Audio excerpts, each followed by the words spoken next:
సింహరాశి వారికి మే 19, 20, 21 తేదీల్లో హనుమంతుని అనుగ్రహంతో మీకు ఈ 3 ప్రదేశాల నుంచి డబ్బు అనేది రాబోతుంది.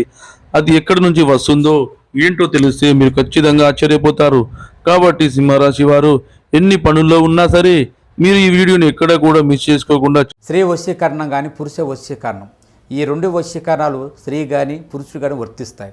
మనం చెప్పిన మాట వినకపోయినా మన దగ్గరికి వచ్చే విధంగా, మనం మాట గౌరవించే విధంగా, మనం రమ్మంటే రావాలి, పొమ్మంటే పోవాలి, కూర్చోవాలి, లెమ్మంటే లేవాలి, మనం చెప్పిన మాట గౌరవించి మనం పెళ్లి చేసుకోవాలనే విధంగా కూడా స్త్రీ వశీకరణ కానీ పురుష వశీకరణ కానీ ఉంటుందమ్మా. ఈ వశీకరణం అనేది వాళ్ళకి ఏ విధంగా ఎవరి గురించి మనం చేయాలనుకుంటున్నామో వాళ్ళ పేరు మీద కూడా ఆ వశీకరణం పట్టుకొని ఆ మంత్రం ఒకటి చెప్తాను. ఆ మంత్రం మీరు జపించగలిగారంటే ఆ వశీకరణం పట్టుకొని ఆ మంత్రం జపిస్తే 11 రోజుల్లో ఆ వ్యక్తి, నువ్వు ప్రేమించిన వ్యక్తి కానీ అమ్మాయి కానీ అబ్బాయి కానీ 11 రోజులు మీ దగ్గరికి వచ్చేది ఖచ్చితంగా గ్యారెంటీగా జరుగుతుంది.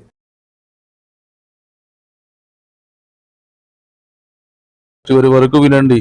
ఎందుకంటే మీరు ఈ వీడియోను కనుక మిస్ చేసుకుంటే మీకు ఆ 3 ప్రదేశాల నుంచి వచ్చే డబ్బు అనేది కోల్పోతారు. తర్వాత మీరే చాలా ఇబ్బంది పడతారు. కాబట్టి వీడియోని పూర్తిగా చివరి వరకు విని ఇంకొంతమంది సింహరాశి మిత్రులకు కూడా వీడియోను చేరడం కోసం ఒక లైక్ ఇచ్చి సపోర్ట్ చేయండి. లైక్ చేసినప్పుడు కామెంట్స్ దగ్గర ఐప్ వస్తుంది. అక్కడ మీ యొక్క పాయింట్స్ అనేవి యాడ్ చేయొచ్చు. సింహరాశి వారిది రాశి చక్రంలో 5వ రాశి. సింహరాశి వారు వ్యక్తిగతంగా చాలా మంచివారు, అలాగే చాలా తెలివైనటువంటి వారు. వీరికి దైవారాధన చాలా ఎక్కువగా ఉంటుంది. దైవాన్ని విపరీతంగా నమ్మేటువంటి వ్యక్తులు. వీరిలో ఉన్నటువంటి స్త్రీలు కావచ్చు, పురుషులు కావచ్చు. అలాగే వీరికి జీవితం మీద బాగా ఆశ అంటే సంపాదించుకోవాలి, నలుగురిలో ఒక మంచి పేరు ప్రతిష్టలు తెచ్చుకోవాలి, ఫ్యామిలీని బాగా చూసుకోవాలి, వాళ్ళకి ఎటువంటి లోటుపాట్లు అనేవి చేయకూడదు, వాళ్ళు ఊహించిన దానికన్నా కూడా ఎక్కువగా అనేది చేసి మనం చూపించాలి అని చెప్పి ఒక మంచి తపనతో కలిగి ఉన్నారన్నమాట. బాగా సంపాదించాలని డబ్బు మీద ఒక ఆశ అనేది కూడా చాలా ఎక్కువగా ఉంటుంది. దానికి తగ్గట్లుగా కష్టం కూడా బాగా ఎక్కువగా పడతారు. ఎందుకంటే కష్టాన్ని నమ్ముకునేటువంటి వ్యక్తులు ఈ సింహరాశి వ్యక్తులు. అక్కడ ఇక్కడ వాళ్ళు వీళ్ళ నెత్తి మీద చేతులు పెట్టి మనం సంపాదించుకోవాలి ఎట్లా ఎప్పుడు కూడా అనుకోరు అన్నమాట. కళలు కూడా ఎవరికైనా అన్యాయం చేయాలని చెప్పి అనుకోరు. అయితే వాళ్ళ కొన్ని రకాలుగా తెలియకుండానే పొరపాట్లు అనేవి వీరి జీవితంలో తెలియకుండా కొన్ని జరుగుతూ ఉంటాయి అన్నమాట. అంటే కొంత ఇబ్బందులు ఎదుటివారి వల్ల వీళ్ళ కొంత ఏదైనా కోల్పోవడం కావచ్చు, ఇలాంటివి జరుగుతాయి. అయితే వీరి ప్రమేయం అనేది ఉండకుండానే ఉంటుంది అన్నమాట. అలాంటి వాటి వల్ల మాత్రం వీళ్ళు కొన్ని కర్మలు అనేవి అనుభవిస్తూ ఉన్నారు. అవి వీళ్ళు అంటే ఇప్పటికైనా సరే తెలుసుకుంటే మీరు ఇప్పుడు ఎలాగైతే ఆ బాధల నుంచి ఎప్పుడైతే అనుభవిస్తున్నారో వాటి నుంచి విముక్తి అనేది కలిగే అవకాశం అయితే ఉంటుంది. అయితే పెద్దగా మీరు పట్టించుకోరన్నమాట. అంటే సింహరాశి వారికి ఏంటంటే ఎప్పుడు కూడా వీరి సొంత పనుల మీద, వీరి సొంత విషయాల మీద, వీరికంటే ఎక్కువగా వీరి మీద, వీరి కుటుంబం మీద ఎక్కువ ఈ లోకం అనేది ఉంటారన్నమాట. అలా ఉండడంలో తప్పు అనేది ఏమాత్రం కూడా లేదు. కానీ మీ వల్ల తెలిసి కానీ తెలియక కానీ ఎదుటివారికి ఏదైనా మాట రూపంలో కానీ, పని రూపంలో కానీ, లేకపోతే ఇట్లా ఏదో ఒక రకంగా ఇబ్బంది అనేది జరుగుతుందేమో అది ఒక్కసారి మీరు చూసుకోండి. ఎందుకంటే మీ జాతకంలో అంతా బాగుంది, దైవానుగ్రహం బాగుంది. ఆ భగవంతుడి దయ వల్ల డబ్బు సంపాదించుకునే దారులు కూడా ఉన్నాయి. కష్టపడ్డవారు మీకు ప్రతిఫలం అనేది లభిస్తుంది.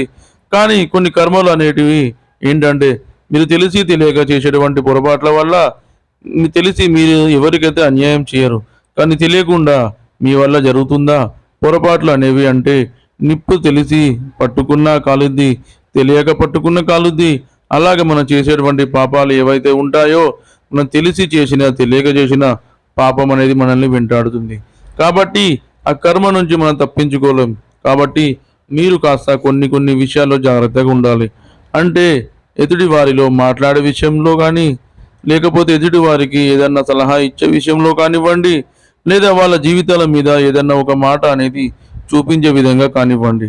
ఎందుకంటే మీ మాటకు పవర్ అనేది చాలా ఎక్కువగా ఉంటుంది. ఎదుటివారు మీకు విపరీతమైనటువంటి గౌరవం, మర్యాదలు ఇస్తూ ఉంటారు. అలాంటి వాళ్ళు మీ చుట్టూ ఉన్నప్పుడు వాళ్ళతో కాస్త జాగ్రత్తగా మాట్లాడండి. ఇంకా తెలుసుకునే ముందు ఒకసారి ఇది వినండి. చాలామంది కూడా కొన్ని రకాలైనటువంటి చెప్పుకోలేని సమస్యలతో బాధపడుతూ ఉంటారు కదా. అలాంటి బాధలే సింహరాశి వారు కూడా పడుతూ ఉన్నారు. అయితే ఎందుకంటే ఈ 3 రోజుల్లో వచ్చేటువంటి మీకు ముఖ్యమైనటువంటి ఈ 3 ప్రదేశాల నుంచి డబ్బు అనేది అందుతుంది.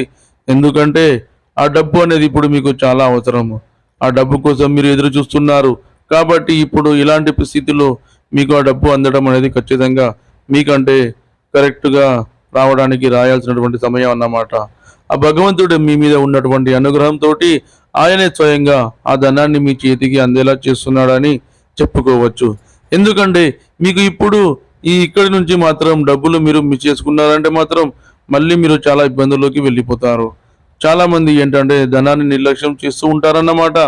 డబ్బు ఉన్నప్పుడే ఏముందిలే కదా అని అది ఇది అని చెప్పేసి విపరీతమైనటువంటి ఖర్చులు చేసుకోవటం, లేకపోతే ఉంది కదా రేపు చూసుకోవచ్చు ఎల్లుండి చూసుకోవచ్చులే అని చెప్పేసి వాయిదాలు వేసుకోవడం, ఇట్లాగా వచ్చేటువంటి లక్ష్మీదేవిని చేతులారా కలదన్నుకుంటూ ఉంటారన్నమాట. తర్వాత ఒకనొక రోజు ఇబ్బందులు అనేవి ఖచ్చితంగా ఎదురవుతూ ఉంటుంది. ఇట్లా ఆలోచించేటప్పుడు అలాంటప్పుడు ఏముందంటే చివరికి ఏ రూపాయినైతే మనం ఏముందులే అని చెప్పేసి నిర్లక్ష్యం చేశామో ఆ రూపాయి కోసం ఎదురు చూడాల్సినటువంటి పరిస్థితి అనేది వచ్చింది అన్నమాట. కాబట్టి అలాంటి పరిస్థితి అనేది ఎప్పుడు కూడా మీకు రాకుండా ఉండడం కోసమే నేను ఇక్కడ చెప్పడం అనేది జరుగుతుంది. కాబట్టి మీరు ఈ 3 రోజులు మాత్రం చాలా జాగ్రత్తగా ఉండండి. ఎందుకంటే మంగళవారం అంటే ఆంజనేయ స్వామికి చాలా ఇష్టమైనటువంటి రోజు. కాబట్టి ఆ మంగళవారం దగ్గర నుంచి అంటే మంగళ, బుధ, గురువారాలు రేపు మే 19, 20, 21 తేదీలు అన్నమాట. కాబట్టి ఈ 3 రోజులు మీరు మిస్ చేసుకోవద్దు. మళ్ళీ మళ్ళీ చెప్పడం అనేది జరుగుతుంది. సాక్షాత్తు ఆంజనేయ స్వామి మీకు ఇంతటి గొప్ప అవకాశాన్ని, అదృష్టాన్ని ఇచ్చాడు. మనుషులు మనం ఏముందిలే వాళ్ళని వీళ్ళని అని మానవత అని చెప్పేసి అడుగుతూ ఉంటాం. కానీ ఆ మనుషులు కూడా ఎవ్వరు మనకు సాయం చేయడానికి ముందు అడుగు వేయరు అన్నమాట. కానీ కొన్ని సందర్భాల్లో ఆ భగవంతుడే ఎప్పుడు కూడా దేవుడు మనకి డైరెక్ట్గా ఎదురు వస్తే ఆ శక్తిని తట్టుకోవడం అనేది మన వల్ల కాదన్నమాట. అలాంటప్పుడు ఏంటంటే ఇలాంటి అద్భుతాలు జరుగుతూ ఉంటాయి. ఎవరైతే మేము ఇవ్వము చేయము అన్న వాళ్ళే పిలిచి మరీ మనకు డబ్బు ఇస్తూ ఉంటారన్నమాట. ఎందుకంటే ఆ భగవంతుడు వాళ్ళ రూపంలో మీ చేతికి అందించడం అనేది జరుగుతుంది. సింహరాశి వారు వచ్చేటప్పటికి గత కొంతకాలం నుంచి చాలా రకాలైనటువంటి ఖర్చులతోటి ఇబ్బంది పడుతున్నారు. వీళ్ళు వచ్చినప్పటికీ ఏంటంటే ఏదైనా ఒక సొంత ఇంటి కోసం కావచ్చు, అంటే వీరికి వచ్చేటువంటి గృహ నిర్మాణము వీరి జాతకంలో సొంత ఇల్లు కట్టుకోవడం అనేది ఖచ్చితంగా ఉంటుందన్నమాట. కాబట్టి ఆ సొంత ఇంటిని కోసము ఇప్పుడు కొంతమందికి ఆ కట్టుబాటులు కూడా జరుగుతూ ఉండొచ్చు. కాబట్టి సింహరాశి వారికి ఈ మధ్య ఏంటంటే విపరీతంగా డబ్బు అనేది ఖర్చు అవుతూ ఉంటుంది. అంటే ఎంత పెట్టినా కూడా ₹1 వస్తే ₹4 వెళ్ళిపోతున్నాయి అన్నమాట. ఎందుకంటే ఇల్లు అంటే అంత ఖర్చు అనేది అయ్యిద్ది. డబ్బు అనేది ఎంత పెట్టినా కూడా ఇంటికి అసలు వెళ్ళిపోతా ఉంటుంది అన్నమాట. ఇందులో వీళ్ళు ఏంటంటే మనం కట్టుకునేది ఏదో శుభ్రంగా కట్టుకోవాలి, మళ్ళీ మళ్ళీ కట్టుకునేది కాదు. ఎవరైనా చూసినా కూడా వీళ్ళ ఇల్లు బాగుంది అని అనుకోవాలని చెప్పేసి ఇట్లా అట్లాగా కాస్త శుభ్రంగా నీట్గా కట్టుకోవాలని చెప్పి అనుకుంటారు అన్నమాట. కాబట్టి అంటే వీరిలో ఎక్కువగా శాతం మందికి అయితే ఇదే జరుగుతూ ఉంటుంది. అదేవిధంగా సింహరాశి వారు ప్రతికూలతలను అనుకూలంగా మార్చుకోవడానికి శివారాధన తప్పనిసరిగా చేసుకోవాలి.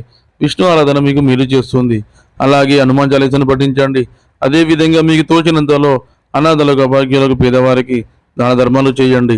వారికి దుప్పట్లు, గొడుగులు, పాదరక్షకులు దానంగా ఇవ్వండి. ఈ విధంగా చేయడం వలన మీ ఇంట్లో ఉన్న నెగిటివ్ ఎనర్జీ అనేది బయటికి వెళ్ళి పాజిటివ్ ఎనర్జీ అనేది ప్రవేశిస్తుంది. చూశారు కదండి ఫ్రెండ్స్ ఈ వీడియో కనుక మీకు నచ్చినట్లయితే లైక్ చేయండి, షేర్ చేయండి. మరిన్ని మంచి వీడియోల కోసం మన ఛానల్ని ఇప్పుడే సబ్స్క్రైబ్ చేసుకోండి.